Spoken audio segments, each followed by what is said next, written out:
রাসূলুল্লাহ সাল্লাল্লাহু আলাইহি ওয়াসাল্লামের জন্মকে কেন্দ্র করে আমাদের সমাজে কিছু বেদাত এবং কুসংস্কার প্রচলিত হয়ে গেছে, যেগুলো আমরা প্রতি বছর 12 রবিউল আউয়াল আসলে আমরা দেখতে পাই না? জশ্নে জুলুস মিছিল করা হয়, চিন্নি বিতরণ করা হয়, এরকম মিছিল করা হয়, আমরা দেখি না?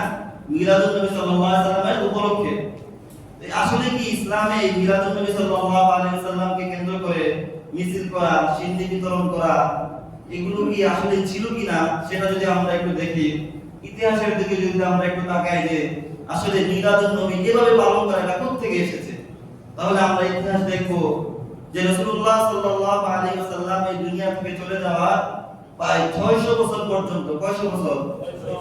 600 বছর পর্যন্ত মিলাদুন নবীর নামে কোনো অনুষ্ঠান, কোনো আনন্দ মিছিল এই দুনিয়ার বুকে ছিল না, কোনো অস্তিত্ব ছিল না। 600 বছর পর্যন্ত ছিল না। 600 বছর পর রাসূলুল্লাহ সাল্লাল্লাহু আলাইহি ওয়াসাল্লামের ইন্তেকালের প্রায় 600 বছর পর 630 হিজরিতে ইরাকের মুসাল নামক এক শহরে ওই সময়ের বাদশা আবু সাঈদ এবং ওই সময় একজন দরবারি আলেম ছিল আবুল খাত্তাব নামের এক ব্যক্তি, এই দুইজন মিলে সর্বপ্রথম রাষ্ট্রীয়ভাবে ঈদে মিলাদুন নবী পালন করা শুরু করে এবং মানুষদেরকে ঈদে মিলাদুন নবী পালন করার জন্য উদ্বুদ্ধ করতে থাকে।